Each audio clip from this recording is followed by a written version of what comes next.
2 दिन पहले ही अमृतसर से मैं दिल्ली पहुंची थी। आधी रात तक माँ और भैया भाभी के साथ गपशप का माहौल बना रहा। सुबह चाय का कप लेकर हम सब लॉन में आकर बैठे ही थे कि सामने वाली पीली कोठी से चीख पुकार और गाली गलौज की आवाजें आने लगी थी। बीच बीच में कोमल की आवाज भी सुनाई दे रही थी। ये सब तो रोज होता है यहाँ, न जाने कौन से कर्मों के फल भुगत रही है बेचारी। कल चलना मिल आएंगे। माँ थोड़ी सी उदास हो गई थी।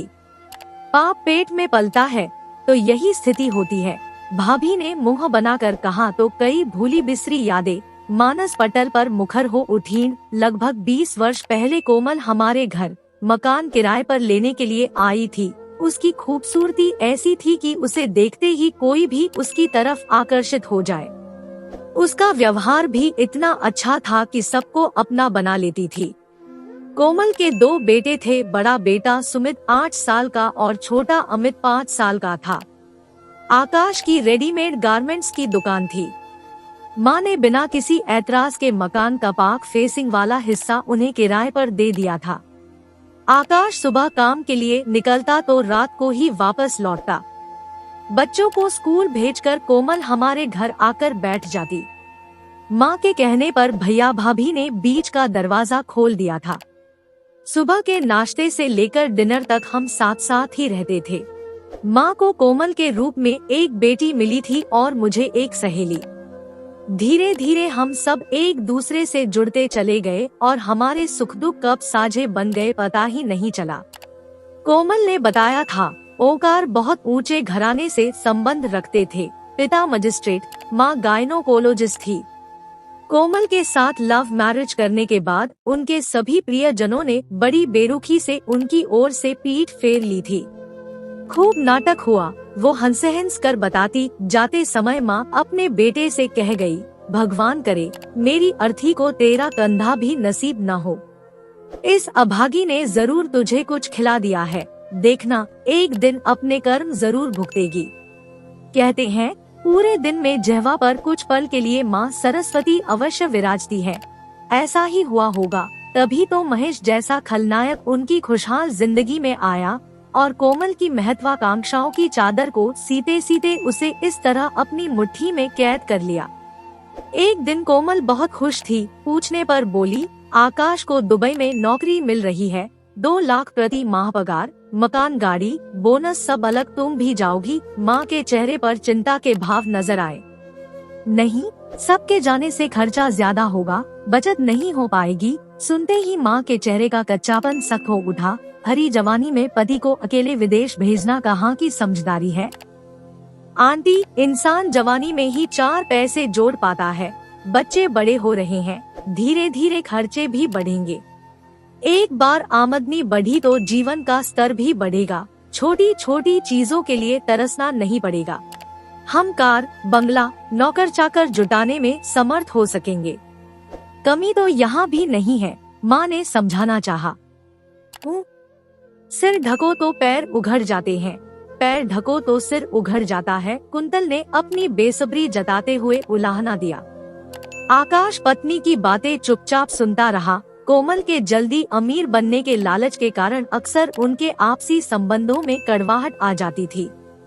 आकाश अपनी सीमित आय का हवाला देते, लेकिन कोमल उन पर ज्यादा पैसे कमाने का दबाव बनाती। आकाश बिना कुछ कहे सुने दुबई चले गए। उनका फोन हमारे घर पर ही आता था। उनकी बातों से ऐसा लगता जैसे दुबई में उनका मन नहीं लग रहा था। कोमल उन्हें समझाती, उनका मनोबल बढ़ाती। 1 साल का ही तो प्रोजेक्ट है, देखते ही देखते समय बीत जाएगा। आकाश नियमित रूप से पैसा भेजता था। कुंतल उस पैसे को समझदारी से जमा करती। उन दिनों वो दुकान से भी काफी लेट घर लौट कर आ रही थी।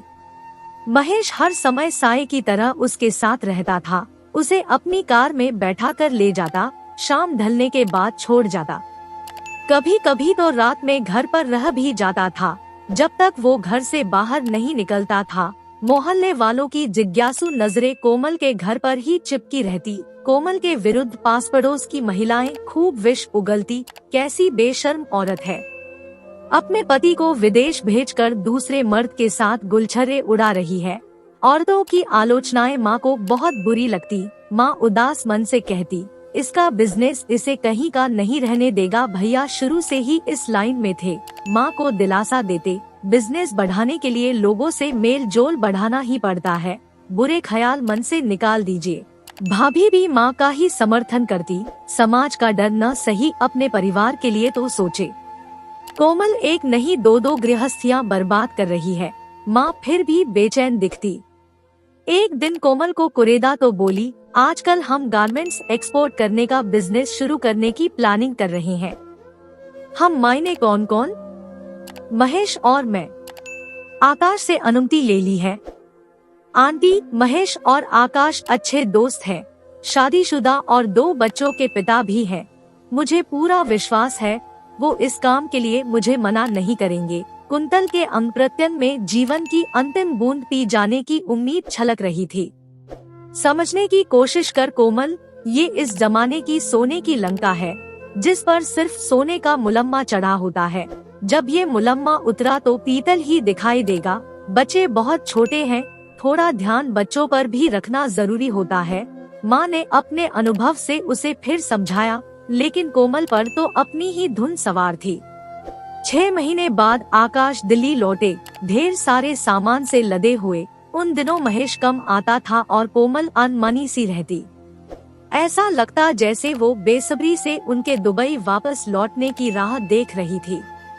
आकाश जितना उसके करीब आने की कोशिश करता, कोमल उससे उतनी ही दूर रहती।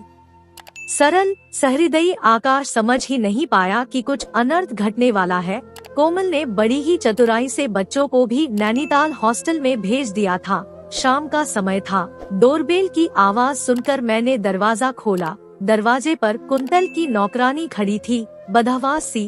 वो आदमी नहीं भेड़िया है, रात दिन दारू पियत है, मारपीट सो अलग। सीढ़ियों से धक्का दे दिया बेचारी को रोक। तेरी बीबी जी कहाँ है? अस्पताल में है, बिटिया हुई है। टैक्सी करके मैं माँ के साथ हॉस्पिटल पहुँची। कुंतल अकेली बिस्तर पर लेटी थी। मैंने जैसे ही उसके सिर पर हाथ फेरा, उसकी आंखों से आंसू बहने लगे। पता नहीं ये आंसू आत्मग्लानि के थे या पश्चाताप के। पास ही झूले में लेटी उसकी बिटिया को गोद में उठाकर मैंने पूछा, महेश कहाँ है? व्यस्त होंगे, वरना जरूर आते। उसने मेरी ओर देखे बिना चेहरा दूसरी ओर घुमा लिया था। पता नहीं कोमल हमें धोखे में रखने का प्रयास कर रही थी या खुद धोखा खा रही थी, क्योंकि जिस रात कोमल प्रसव पीड़ा से छटपटा रही थी, उस रात महेश अपनी पत्नी के साथ 5 स्टार में जश्न मना रहा था। आकाश पत्नी और बच्चों की जरा सी भी पीड़ा बर्दाश्त नहीं कर पाता था। पूरी रात चहलकदमी करते हुए काट देता था। मैं सोच रही थी, इस समय कोमल खुद को कितना अकेला महसूस कर रही होगी। औरत विधवा हो या परित्यक्ता, अपने पूर्व पति को कभी भूल नहीं पाती। कोमल ने तो आकाश से प्रेम किया था, तन-मन एकाकार हुए थे, अनुभूति का सुख भी भोगा था। कैसे भुलाया होगा उसने आकाश को? अपने बच्चों की नोकझोंक और उठते बैठे आकाश की कोमल की गुहार क्या उसे पुराने परिवेश में लौट जाने के लिए विवश नहीं करती होगी, या वो जानबूझकर आकाश को भुलाने का नाटक कर रही है? 2 साल का समय चुपचाप निकल गया। आशीष की कुछ समय के लिए पोस्टिंग देहरादून हो गई थी। मैं जरूरत का थोड़ा बहुत सामान लेने एक दिन राजपुर रोड गई थी। तभी अचानक एक चमचमाती लैंड क्रूजर कार में से एक खूबसूरत महिला को देखकर मन सशंकित हो उठा। कोमल यहाँ कैसे? क्या महेश से मन भर गया जो किसी तीसरे के साथ घर बसाने की योजना बना रही है, या महेश ने खुद ही इसे घर से निकाल दिया? मैंने जानबूझकर उसे अनदेखा किया और घर पहुँच गयी। अगले दिन सुबह मेरे मोबाइल पर कोमल का फोन आ गया। शालू, मैं तुझसे मिलना चाहती हूँ, मैं कुछ देर बाद तुझे खुद ही फोन करूँगी। मैंने टालने की मंशा से फोन काट दिया। संभव मेरे पास ही खड़े थे। सब कुछ जानने के बाद बोले, शालू किसी की निजी जिंदगी से हमें क्या लेना देना। मैं तो कल पूरा दिन ऑफिस में बिजी रहूंगा, तुम चाहो तो उसे लंच पर बुला लो, पति ने सलाह दी। प्रकृति का नियम है, जीवन में हम जिन लोगों से जितना दूर भागना चाहते हैं, वो हमें उतना ही अपने पास खींचना चाहते हैं। कोमल से मेरा रिश्ता भी तो ऐसा ही था, कुछ प्यार का कुछ नफरत का। अगले दिन कोमल अकेली ही आई थी हमारे घर। आसमानी नीली शिफॉन की साड़ी और मोतियों की माला पहने वो किसी अप्सरा से कम नहीं दिख रही थी। जब तक मैं उससे कुछ पूछती, उसने खुद ही कहना शुरू किया, दुबई से लौटकर आकाश ने अपनी कंस्ट्रक्शन कंपनी खोल ली है। मैं अक्सर यहाँ आती रहती हूँ। महेश आने देता है तुझे, इस शर्त पर कि मैं वापस लौटूंगी उसके पास। मेरे मन में द्वंद छिड़ गया, क्या आकाश कायर है? क्यों अपनाया उसने कोमल को? मान सम्मान, प्रतिष्ठा सब कुछ तो ले डूबी कोमल उसका। खुद क्यों नहीं दूसरी शादी कर ली उसने? मैंने उसकी खूब आवभगत की, उलाहने भी दिए। अपने सुखद गृहस्थ जीवन का रेखाचित्र खींचते हुए मैं उसे जतलाना चाह रही थी कि इंसान अपनी इच्छाओं और महत्वाकांक्षाओं पर नियंत्रण रखे तो जिंदगी सुख से गुजर जाती है। रिश्तों की चादर ओढ़कर भी सपनों को सच किया जा सकता है। जैसे शतरंज का खिलाड़ी अपनी ढेर सारी चालों के बावजूद यकायक विपक्षी की एक ही चाल से मात खाकर उठ जाता है, कुछ ऐसा ही भाव लिए कोतल उठकर खड़ी हो गई थी। लगभग एक सप्ताह बाद कोमल का फोन आया, शालू मेरे वापस लौटने का समय नजदीक आ रहा है, हो सके तो संभव के साथ इस रविवार को डिनर पर आ जाओ, आकाश भी घर पर ही होंगे। मसूरी रोड पर आकाश का शानदार बंगला था। नौकर, दरबान, 2 माली मुस्तैदी से अपने अपने काम में जुटे थे। पार्किंग में 2-2 गाड़ियां खड़ी थी। सामने दीवार पर आकाश ने अपने पूरे परिवार का बड़ा सा चित्र टांगा हुआ था। साइड स्टूल, शोकेस पर हर जगह कुंतल के ही फोटो रखे हुए थे। हंसती खिलखिलाती कोमल, मुस्कुराती कोमल, दोनों बेटों को गोद में उठाए हुए कोमल। गृह स्वामिनी का दर्द था उसके चेहरे पर। माहौल थोड़ा बदला तो मैंने कोमल से सवाल किया, इतनी सुखी गृहस्थी को क्यों छोड़कर जा रही है? उस पीली कोठी में जहाँ उठते बैठते महेश तुझे बेइज्जत करता रहता है। मारपीट, गाली गलौज, विरह की अग्नि में उसका हृदय मानो पके फोड़े सा जल उठा।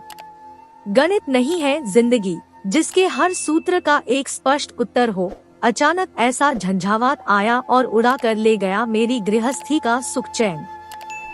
कुछ देर मौन पसरा रहा, फिर वो बोली, न जाने किन कमजोर क्षणों में मैं बहक गई और अपना सर्वस्व सौंप दिया महेश को। वो घटना कीचड़ की तरह मेरे मनमस्तिष्क से ऐसी चिपक गई है कि आज तक मेरा पीछा नहीं छोड़ती। पर तू खुद भी तो निकल सकती है इस दलदल से, क्यों नहीं लौट आती अपने पुराने अतीत में, जहाँ आकाश और तेरे बच्चे आज भी तेरी राह देख रहे हैं। ये कड़वी सैली यादें बुरे सपने की तरह धीरे धीरे मिटती चली जाएंगी तेरे अंतस से। और मेरी अनन्या, वो भी तो मेरे ही रक्त मांस का अंश है। मातृत्व बोध उसके चेहरे पर मुखर हो उठा। मेरे सामने वो बरसों पुरानी आत्मीयता की तरह खुलती जा रही थी। महेश के साथ ब्याह करने के बाद जब मेरी आंखों से पर्दा हटा तो मैं महेश के सामने बहुत रोई, गिड़गिड़ाई, घुटने टेक कर उस नारकीय जीवन से खुद को मुक्त करने और अपनी पत्नी और बच्चों के पास लौट जाने की विनती भी की। तब महेश ने मेरे सामने एक शर्त रखी कि अगर बेटी हुई तो आजीवन मुझे उसके साथ रहना पड़ेगा, वरना वो मुझे मुक्त कर देगा इस बंधन से। फिर मेरी गोद में अनन्या आ गई। कब तक जिएगी कोमल ऐसा जीवन? फिलहाल सुमित अमित छोटे हैं, ना समझ है। कल को बड़े होंगे तो उनके मन में उठाते सवालों, शंकाओं को झेल पाना क्या सहज होगा तेरे लिए? मुझे कोई रास्ता दिखाई नहीं देता। हर दिन घुलती हूँ, हर रात मरती हूँ। कैसी विडंबना थी। डूबते को किश्ती की तलाश भी थी और किश्ती से दूर रहने की मजबूरी भी। पर क्या सारा कसूर मेरा ही था?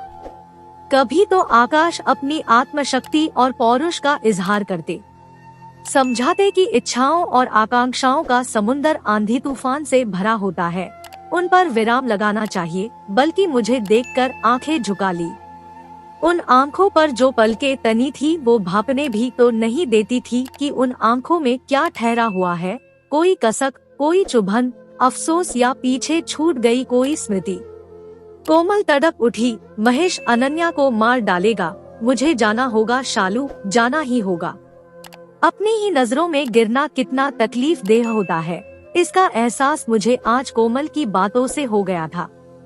अनजाने अनचाहे ही मन कोमल के प्रति दया से भर गया। काश आकाश ने समझा होता कि प्यार में जहाँ विश्वास के साथ स्वच्छंदता अनिवार्य है, वहीं अंकुश भी अनिवार्य है। और कोमल एक बार तो सोचती कि मजबूत पांव उड़ान भरने के लिए लालायित रहते हैं, वो तो अच्छी बात है, लेकिन परिंदे को इतना ध्यान भी रखना चाहिए कि थक जाने पर पांव टिकाने पर वो जमीन को ही न तरस जाए। पुरुष आकाश है तो स्त्री धरती। बादल का कोई टुकड़ा ऊपर से गिरता है तो धरती उसे सहेज लेती है, पर जब धरती फटती है तो उसे कोई सहेजने वाला नहीं होता। जैसे कोमल को सहेजने वाला अब कोई भी नहीं था। अपने अपने कर्मों के फल सभी को भुगतने पड़ते हैं। कोमल भी भुगत रही थी, भुगतने ही थे उसे, न जाने कब तक। आशा करती हूँ कि ये कहानी आपको पसंद आई होगी। इस कहानी पर आपकी क्या राय है, हमें कमेंट करके जरूर बताएं। कहानी पसंद आई हो तो लाइक और शेयर करना बिल्कुल न भूलें। चैनल को सब्सक्राइब जरूर करें। कहानी सुनने के लिए आपका बहुत बहुत धन्यवाद।